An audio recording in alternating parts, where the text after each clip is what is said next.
ഉണ്ണി നന്നായി. ഞാൻ ചേച്ചിയുടെ വീട്ടിൽ പോയപ്പോഴാണ് കേട്ടോ എത്ര ടേസ്റ്റി ആയിട്ടുള്ള ഫിഷ് ഫ്രൈ കഴിക്കുന്നത്. അപ്പോൾ ഈ റെസിപ്പി ചേച്ചിയുടെ റെസിപ്പിയാണ്. അപ്പോൾ അതെങ്ങനെ ഉണ്ടാക്കുക നോക്കാം. അതിനായിട്ട് കുറച്ച് ചെറിയ ഉള്ളി ഒരു മിക്സിയുടെ ജാറിലേക്ക് എടുക്കുന്നുണ്ട്. ഫിഷ് എത്ര ക്വാണ്ടിറ്റി ഉണ്ടോ അതിനനുസരിച്ചിട്ടുള്ള മതിയാവും കേട്ടോ. പിന്നെ കുറച്ച് വെളുത്തുള്ളിയും കൂടി ഇടുന്നുണ്ട്. പിന്നെ ജീരകം ചെറിയ സ്പൂണിലാണ് എടുക്കുന്നത്. അപ്പോൾ ഇപ്പോൾ ഒരു 3 സ്പൂൺ ഞാൻ എടുക്കുന്നുണ്ട്. പിന്നെ കുരുമുളക് പൊടി ആവശ്യത്തിന് എടുക്കുന്നുണ്ട്. പിന്നെ 1 സ്പൂൺ മുളക് പൊടി, പിന്നെ ആവശ്യത്തിനുള്ള ഉപ്പും കൂടി ആഡ് ചെയ്യുന്നുണ്ട് കേട്ടോ.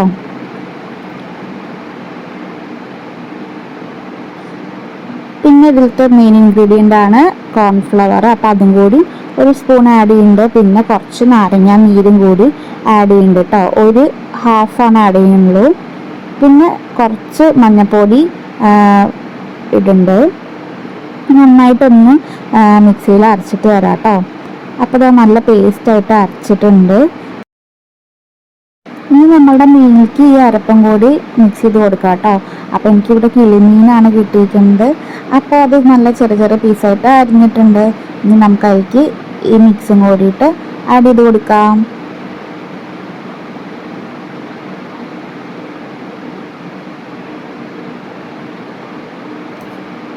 കുറച്ച് മുളക് പൊടി മസാലപ്പൊടികളൊക്കെ ഇട്ടത് കൊണ്ട് എരിവൊന്നും അത്രയ്ക്കില്ല. കുട്ടികൾക്കൊക്കെ നന്നായിട്ട് കഴിക്കാൻ പറ്റിയ ഒരു റെസിപ്പിയാണ് കേട്ടോ. അപ്പോൾ നല്ല ടേസ്റ്റാണ്. നിങ്ങൾ ഇതുവരെ ഇങ്ങനെ ട്രൈ ചെയ്തിട്ടില്ലെങ്കിൽ എന്തായാലും ഒന്ന് ട്രൈ ചെയ്ത് നോക്കണം കേട്ടോ.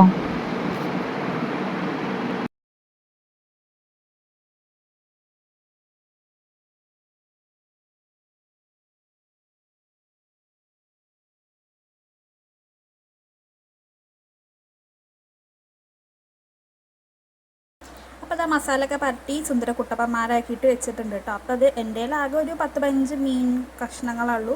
അതുകൊണ്ട് ഇത്ര മസാല മതി. ഇനി നിങ്ങൾക്ക് നോക്കിയിട്ട് എരിവൊക്കെ ഇന്നൊരു 10-15 മിനിറ്റ് ഫ്രിഡ്ജിൽ വെക്കാം കേട്ടോ. മസാലയൊക്കെ നന്നായിട്ടൊന്ന് പിടിക്കട്ടെ. അപ്പോൾ അത് 15 മിനിറ്റ് ആയിട്ടുണ്ട്. ഞാൻ എടുത്തിട്ടുണ്ട് കേട്ടോ. ഇനി നമുക്ക് ഇത് കുക്ക് ചെയ്യാൻ വെക്കാം. അതിന് പാനിൽ കുറച്ച് എണ്ണ ഒഴിക്കാം കേട്ടോ.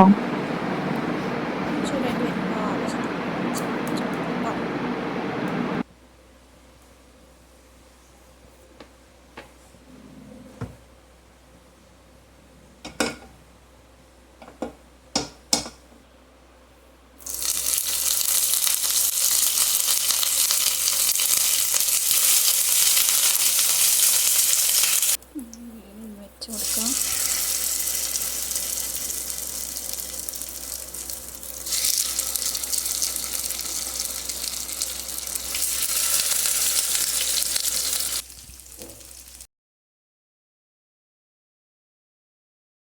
ഒരു സൈഡ് 5 മിനിറ്റ് ആയപ്പോൾ ഞാൻ മറിച്ചിട്ടുണ്ട് കേട്ടോ. ഇനി ഇതും കൂടി ഒന്നാവട്ടെ, മറ്റേ സൈഡും കൂടി ഒന്നാവട്ടെ.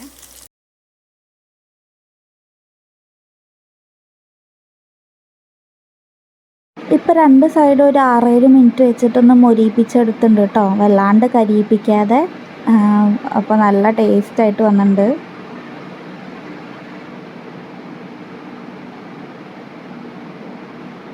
അപ്പോൾ ഇതാ നമ്മളുടെ ഫിഷൊക്കെ റെഡി ആയിട്ടിട്ടുണ്ട് കേട്ടോ. നമുക്ക് ഇനി ഒരു വാഴയിലേക്ക് മാറ്റിയിട്ടുണ്ട്. അപ്പോൾ കുട്ടികൾക്കൊക്കെ കഴിക്കാൻ പറ്റിയ ഒരു റെസിപ്പി തന്നെയാണ്. അപ്പോൾ നിങ്ങളുടെ ഉണ്ണിക്കും ട്രൈ ചെയ്യൂ.